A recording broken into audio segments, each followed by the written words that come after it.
विद्रोहियों के हमले के जवाब में इजरायल द्वारा सीरिया की धरती पर अपनी सैन्य उपस्थिति को मजबूत करने की बात कहने के कुछ ही समय बाद इजरायली टैंकों ने कथित तौर पर 1974 के बाद पहली बार सीरिया के साथ सीमा की बाड़ पार की है।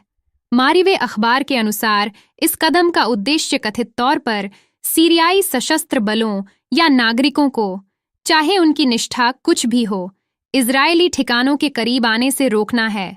हमने पहले बताया था कि कैसे इजरायली प्रवासी मामलों के मंत्री अमीचाई चिकली ने कहा कि इजरायल को कब्जे वाले गोलान हाइट्स में माउंट हर्मन पर सीरिया के साथ 1976 की युद्ध विराम रेखा के आधार पर रक्षा की एक नई रेखा स्थापित करनी चाहिए।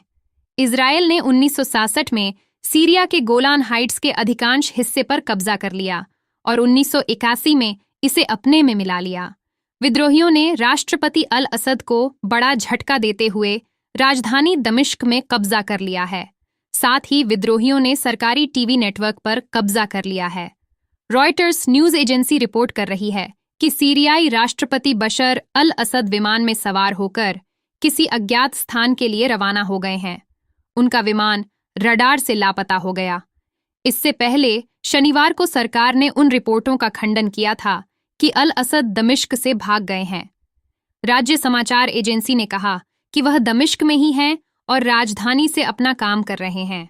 हालांकि राष्ट्रपति का सटीक ठिकाना अज्ञात है और कथित तौर पर उन्हें कई दिनों से नहीं देखा गया है।